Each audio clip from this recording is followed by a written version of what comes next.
Happy Camper Radio, episode 44. Come on, let's go camping.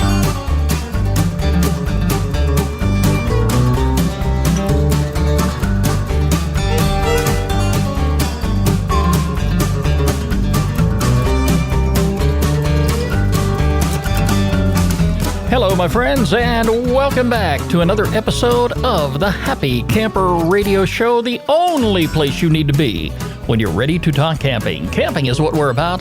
Camping is all we talk about. We're now up to episode 44. Time is flying right by, just like this year. It seems like yesterday, Christmas and New Year's was upon us, and here we are already at the end of January. Some of you out there have got hit with a cold spell this past week, and I don't know what's going on with these cold snaps. Down here in the southeast, we got nailed pretty darn good, but some of the folks up in the northeastern part of the country really got hit with some snow and some freezing temperatures. We're talking about the folks up in New York and Pennsylvania, Massachusetts, places like that. I know the kids don't mind it because they enjoy taking time off from school, but I don't think we've seen the end of it yet. And for those of you who happen to be camping, please make sure you wear some extra layers of clothes with you. Please take the time to take the extra precautions you need. Even though camping is supposed to be a lot of fun, if you're out there in this type of environment, you want to be safe, you want to be warm, you want to be comfortable, and don't turn it into a bad situation. Believe me, folks, it's just not worth it. Our phone number here is 404-537-CAMP. You can like us on Facebook, follow us on Twitter at Camp Talker, and add us to your circles on Google+. Of course, you can access any one of our social media sites very simply by going to our homepage, which is www.happycamperradio.com. Make sure that you click on our RSS feed, and this way you can subscribe to the program and never miss a single episode of our show. Speaking of cold weather, let's take a moment to get our campfire lit. Gather everybody around, bring a cup of hot chocolate with you with a blast of whipped cream on the inside. Yeah, there we go. And you'll stay nice and warm for sure. Make sure you bring an extra friend along with you because we always have room for a new person, another camper at this campsite. This is the place to be. Again, when you're ready to talk camping, we are the Happy Camper Radio Show. I want to take a moment here to give a few shout-outs to some newcomers, to Janet Shaw of Southern California, to Me and My RV of Northwest Ohio, who reached out to us this week on Google+, and also to Jan Jersa of Berlin. Thank you all so very much for joining us. We're glad to have you here at camp.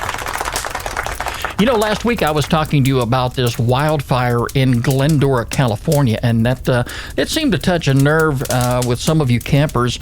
You know, I really hate a situation like this to happen, and for those of you who haven't listened to the episode, it's episode number 43. Feel free to go back and take a listen to it because we touched very extensively on that particular wildfire in that episode. And it was reportedly caused by some individuals tossing paper into a campfire. Again, we don't know if they were up there to stay warm or if they were camping or what their intentions were. But unfortunately, the fire got out of control. It caused several acres of grounds to be damaged. Several homes were destroyed. And now 3 people are in custody. And moving fast forward, I have followed the news accounts this past week on this particular incident, and it turns out that the 3 individuals that they have in custody are now facing federal charges. And the reason for that is a United States Forest Service investigator went out to the location, and it was determined that the campfire ring that these 3 individuals were feeding the fire in, that had caught fire, as well as embers from the fire had spread to some dry, grassy areas nearby, and they all occurred in the Angeles National Forest. And being the fact that this was on forest lands, this now makes it a federal case. And as a result, these 3 individuals will now be facing federal charges. If convicted, they face up to 5 years in prison, which is a felony offense. And, you know, it's a sad situation all the way around for those out there who were affected by this, who lost their homes. I mean, let's just hope that everything can come to a close here very shortly and you can start rebuilding your lives. Our thoughts and prayers are with each and every one of you. So enough said about that. Anyway, this particular week, I'm going to talk to you about a particular situation that I'm in right now. And, I am a creature of habit. I don't know about you. When I get into a situation where I am comfortable with the way things are, it's very difficult for me to adjust to something new. And this is what I'm facing with my camping outfit right now. I have most of my camping appliances already in place. I really don't want to change them out. And I know you've heard me on my bandwagon before about my gas-powered not camp stoves, but my lanterns. They are powered by camp fuel. They are sometimes referred to as white gas. Some people call it Coleman fuel, which is the name brand. But the cost of camp fuel these days has skyrocketed to the point where you just almost don't want to go out and buy that fuel for the purpose of fueling your lanterns. Unfortunately, the lanterns that I bought about 20 years ago require that specific type of fuel. Most of the lanterns you buy today that are powered by a liquid fuel will be labeled dual fuel, which means you can either use unleaded gasoline or you can use white gas, one or the two. But in my particular case, I have to stick with the white gas. I have to stick with the camp fuel. And I've got to pay that enormous amount of money to fuel those lanterns. I don't understand why the cost of fuel has gone up so much. It doesn't make sense to me. Because back in the days, I was spending no more than about $3.50 a gallon. It was a little pricey back then, but I didn't really complain about it. Today, however, that same gallon of fuel will run you about $10 to $12 a gallon. How would you react if you went to the gas pump today and found out that gasoline was about $12 a gallon? Would you take your vehicle home and park it? Would you change your ways? It would be very difficult. I know that for sure. You probably wouldn't want to go pedaling a bicycle around getting back and forth to work. Public transportation may be another option. But, it's nobody likes to pay the increased costs. And I don't care what anybody says. I don't see where the justification is for camp fuel to jump to what it is now in comparison to what it was. So here I am in a situation where the only liquid gas appliances that I have are my lanterns. The two stoves that I have, and I've talked about this before, they're powered by butane, these butane canisters, which you just cannot buy anywhere, which is the main reason that I am going to be upgrading before spring to a new camp stove, and that means most likely I'm going to be purchasing a propane-powered gas stove. Should I be considering now changing out all of my appliances to propane? It's a possibility. I'm thinking about it, and I'm thinking very hard, mainly because a lot of my friends who I go camping with seem to be all focused on using propane and nothing but. I'm the strange one in the bunch that's still using the ancient piece of equipment out there. And it's there's nothing really wrong with that. I consider my podcast studio here, for example. I could have gone out and purchased a bunch of analog equipment that I bought at a pawn shop to go ahead and get this started, but I didn't. I went all digital. But here in my studio, and you can see this if you go to our website, which is happycamperradio.com, and take the studio tour, there is an ancient piece of broadcast equipment that I do have tied into the console here. I don't use it for the show, but I am a creature of habit, and I like the old stuff. I managed to pick up this old, they call it a cart machine. It was used back in the broadcast days, back in the 80s. These things are real workhorses, and they were used to play music and play commercials and what have you. It's a stereo version. It records and it plays back. Back in the days, if you were to buy this brand new, now keep in mind, this is obsolete now. You can't buy these anywhere. I just happened to come across this one, and being the fact that I was in broadcasting at one time, I decided, well, hey, I got to go lay my hands on this. So I bid on it, and I managed to get it for about $250. Back in the days, if I were to buy this brand new, this machine cost over $6,000. But I have it here, and like I says, I don't use it for the show, but if I'm here in the studio sometime and I'm just horsing around and, I want to play some old music and play some old commercials, I'll go ahead and turn it on and monkey around with it. But that's what I do. So I like the old stuff, and it would be very difficult for me to separate myself from my old lanterns.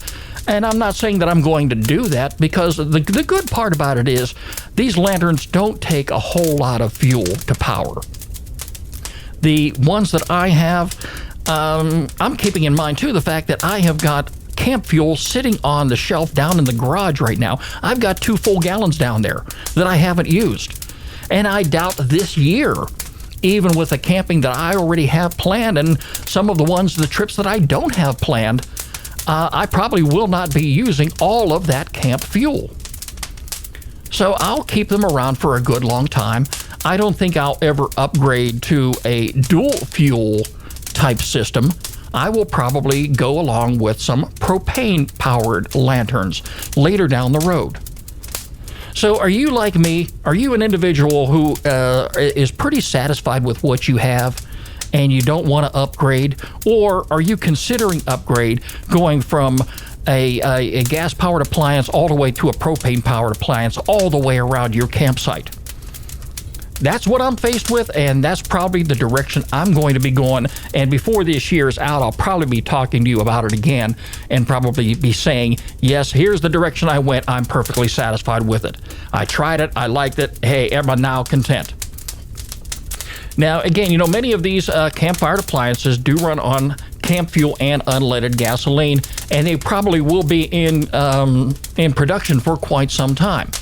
Let's take a look at some of the appliances that we use at camp. They will include our camp stoves, our lanterns, tent heaters, which is, incidentally, is the only propane-powered appliance that I am using now. You have these gas grills. Have you ever seen these? I have laid my eyes on these, and probably I wouldn't be a bit surprised before the end of this year I end up buying one of these grills too. They are neat. They have a set of stands that they fold up, and they come up to about waist level. You can park it right there at your camp kitchen. You can connect it to your propane line. You can power it by a 1-pound propane tank, but you can grill right there at your campsite. I love a good steak on a Saturday night at camp, and I don't mind spending a little bit of money on that steak, because I'm going to cook it to perfection. I'm going to cook it just the way I want.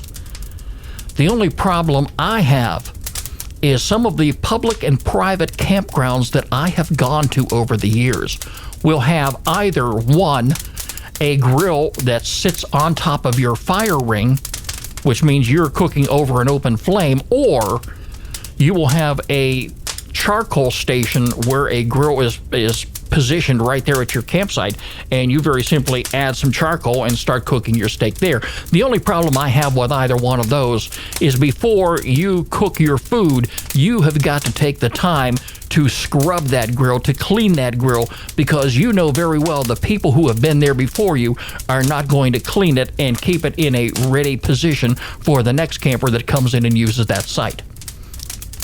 So I don't like having to clean up after somebody else for the purpose of having a good steak.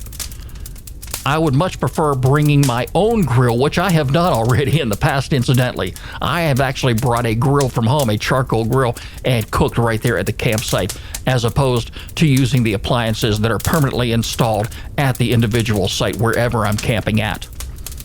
So I may lay my hands on one of these grills this time of year, and or maybe a little later on down the road. But in any event, they are powered by propane as well.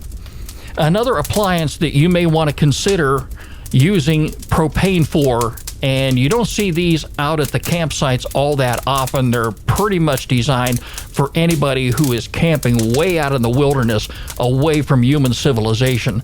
And that are water heaters for showers.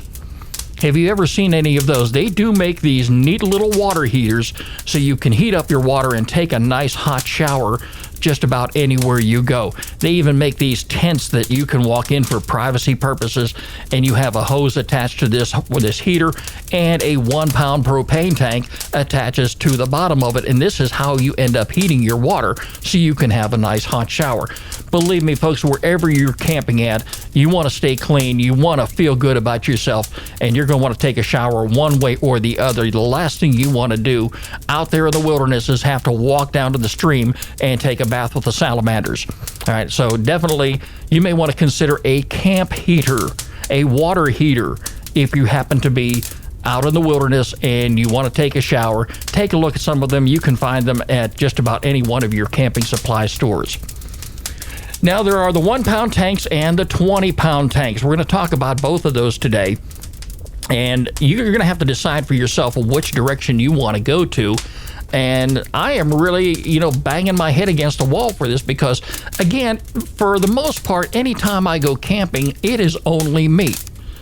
I don't have my kids along with me, although I'm hoping that someday they will decide, hey, Dad, let's go camping, and there won't be any question about it. It won't be no more than 5 minutes before I have everything loaded into the truck, and we're already out on the road. And incidentally, this past week, I had planned to have my daughter here in the studio with me today, but she is down with a nasty cold. I wanted her to come in here and, just the two of us take some time to relive some of our old moments growing up when she was camping, and that was the intent. In fact, I sent out a Facebook message just this past week saying that I was hoping to have her here in the studio, but she is down with a nasty cold, and, it's one of these things that she just really didn't want to be sitting in the studio and hacking and coughing and, and just laying that on everybody. But as soon as she gets better, we're going to get her back here in the studio. I've got another neat little piece of studio furniture here, too, that I'm going to end up showing off, taking pictures of it, adding it on our homepage at happycamperradio.com. So be looking for that here in the upcoming future. Anyway, before you decide how many people you have at camp at any one given time, you're also going to have to consider how much propane you're going to be using for all of these appliances that you may have that you are taking along with you to camp. You've got to consider, first of all, your tent. Are you going to be camping out, say, in the early spring or late fall when the temperatures are a little chilly and you want to go ahead and take that chill out of the air inside of your tent? You're going to want to use a tent heater. The one I have right now, I just very simply attach a 1-pound propane tank to it, and if I bed down, say, early in the evening, maybe around 8 or 9 o'clock, well, that fuel is going to run out by 4 o'clock in the morning, and I will notice it when I wake up and that chill is in the air. It's time to change out the tank.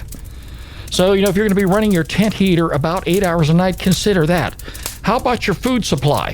Do you have food that you're going to be cooking, say, 3 or 4 times a day? Your lanterns. Are you going to be using your lanterns maybe 4 to 6 hours per night? How about your grill? Maybe once a day. Your shower, again, that's optional, depending upon where you're going camping at. But you've got to consider how many 1-pound propane tanks you're going to have to cart along with you to camp to power every one of these appliances, and exactly how many times you're going to have to change out those tanks. Now, the 1-pound tanks, I'll say, are convenient. They're very inexpensive. I can generally purchase a package of 2 for about $5, maybe a little bit less, depending upon where I buy them from. They are recyclable. You want to bring them home with you. Don't throw them in the trash can. Don't discard them. And please don't litter up the forest either. Take them on home. If you have a recycling container that you put out at the curbside once a week like I do, that's exactly what you're going to want to do. Recycle those 1-pound canisters. Stick with the non-name brands if you can. They work just as well, and they cost a little bit less. Just because it has a name brand on the side of it doesn't mean that's the one you have to go with. I have used the non-name brands for years, and they work just fine, and they work out fantastic as far as the amount of time from the moment I light that appliance all the way to the time it burns out. I get about equal amount of use out of it. You can always save money by buying them close to home. Never buy them out on the road. I made this mistake about 7-8 months ago. I was on a camping trip, and here I am. This is a little bit embarrassing for a guy like me to say, but this was one instance where I didn't have enough propane canisters with me, so I stopped by to pick up a couple more while I was out on the road. And my friends, I paid the price for it too. They were outrageous, but it's one of those things that when you're camping, if you're not prepared, be prepared to pay.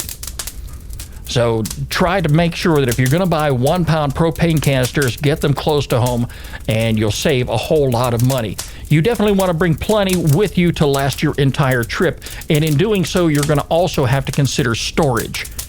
Are you going to add them to your current supply in your camping supply box? Are you going to have a separate box for them? One guy that I went camping with brought about 20. That takes up a lot of space. Now, he was prepared. He was better prepared that weekend than I was. But he also had enough 1 pound propane tanks to get him through and to bring home with him for his next camping trip. Also, whatever you do, don't forget your matches or your lighter. And please, folks, if you've got small kids, anytime that you're dealing with propane, anytime you're dealing with any appliance that requires the use of matches or fire, make sure that you handle that and not the child, all right? Or if you're going to teach the young child how to do it, make sure that you have adult supervision right there. We don't want anybody getting hurt. Now, the 20-pound tanks, they work very good. I have a couple. And you're wondering, what am I doing talking about 20-pound propane tanks if I'm not using propane? Well, there was a time when I had a pop-up camper that I took out on the road. And there is a compartment on the side of that pop-up camper where a 20-pound propane tank sits. I have two. I had one that came with the camper, and I went out and bought a spare, just in the event that I was out on the road somewhere and it got to a point where I ran out of propane. It was wintertime and I had to light the heater up. I always had a spare in this pull-along trailer that I pulled behind me anywhere I went. And I would have a generator on there. I would have any other supplies that I could not fit inside the camper would go on that pull-along trailer. Now, you can buy a second tank to have on standby. It may be a good idea to do so. They don't cost a lot of money. And it also helps in the event that you run out of propane, say after hours. Let's say you're one of these recreation.gov sites. It's after 10 o'clock and the gates are locked. And they're not going to open up again until 7 in the morning. The little convenience store that's located inside the park, if they have one there, is closed. So you cannot run up there to grab a spare propane tank or swap one out. So it's good to have a spare tank with you. Consider that. You know, you make that initial purchase and then you exchange as you need to. That's how the program works. When I went out and I bought this first propane tank, and I should have been a little bit more prepared today and kind of priced them locally, but I made the initial investment of a 20-pound tank, and I want to say back then it run me about $40. I bought it at a local hardware store. I pay the money and I come on home with it. When that tank runs out, you very simply take it to any place that sells or exchanges 1 pound propane tanks, and you exchange it for a much lower amount of money. Say back then it was about $12. I would just go ahead and give them the empty tank, and I would walk away with a freshly full tank. And that's how that program works. Now, the propane exchange locations are virtually anywhere. You can find them on the road. You can find them close to home. I went and stopped at a convenience store the other day and pulled up into a parking spot, and what did I have right in front of me? There was a big cage right there that had propane tanks in them. And like it says, if you're out on the road camping, you can find them at almost any location. So don't ever worry about that, not having to find a place to get propane. I would say stick with the big box locations for the best prices. Anytime that you buy from a big box store, chances are you're going to save money regardless of what you're buying. It's going to save you a lot of money in the long run. All right. Now, if you're going to be using a 20-pound propane tank, most likely you're going to want to purchase a distribution tree. And you can find these in your camping supply aisle. And what you very simply do is attach this distribution tree to your propane tank. They run about $40, and it allows you to connect multiple appliances to that tank. What you simply do is you go out and you buy an individual a gas hose for each one of the appliances that you are going to be supplying propane to. You can buy a 5-foot hose for about $20, and you can pick up an 8-foot hose for about $25. And they even make these gas-powered lanterns, these propane-powered lanterns that sit on top of the tree. So if you happen to be out cooking at nighttime and anywhere that, you have all of your appliances coming into this one location, you can light that area up. And most likely it's going to be somewhere wherever your camp kitchen is located. So, it's an option you want to consider depending upon how many appliances you're using, how many people are going to be in your camping party. You may want to carry a lot of 1 pound propane tanks with you. You may want to invest in the 20-pound tank. Either which way you go, you're not going to be going wrong. Again, this is coming from somebody who has not ventured down that path, but plans on doing so. In either event, I'm content with what I have. I do want to upgrade, and most likely this is going to be the year that I do that. It's time now for our featured campground of the week, right here on the Happy Camper Radio Show.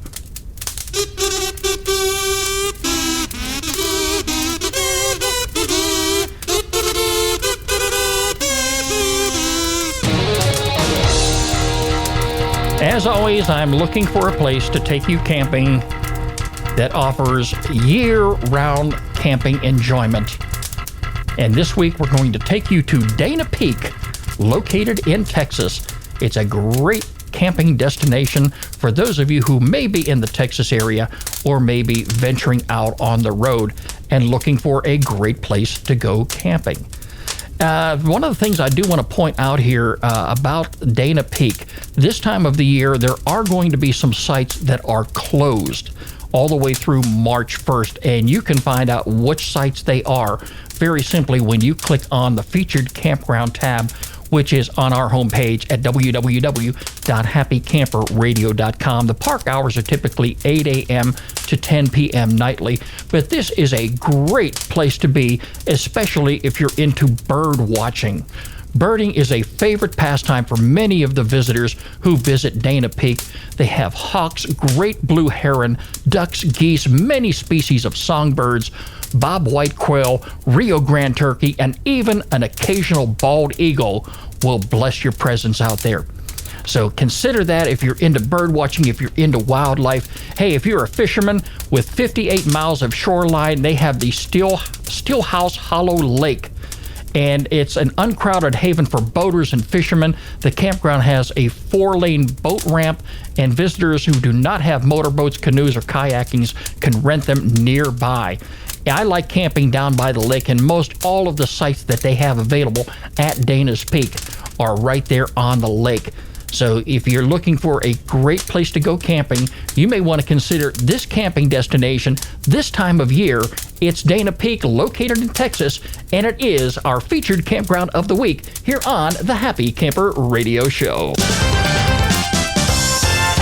And as always, if you have a campground that you would like for us to feature on the program, by all means, drop me an email, skip, S-K-I-P, at happycamperradio.com. You can call me at 404-537-2267. That's 404-537-CAMP. Make sure if you email us that you include a link to the campground website so we can feature it right there on our homepage under the Happy Camper Radio tab. Well, folks, that's about going to wrap it up for this episode of the Happy Camper Radio Show. Don't forget, you can catch us online anytime at www.happycamperradio.com. You can like us on Facebook, follow us on Twitter at Camp Talker, and add us to your circles on Google+. The Happy Camper Radio Show is a presentation of Skip Huber Productions. I'm Skip. I am a happy camper. And don't forget, if you happen to be listening to us on one of those fancy iPhones or smartphones, you can download the Happy Camper Radio Show from the iTunes Store, the Miro Guide, or the BlackBerry Podcast Directory.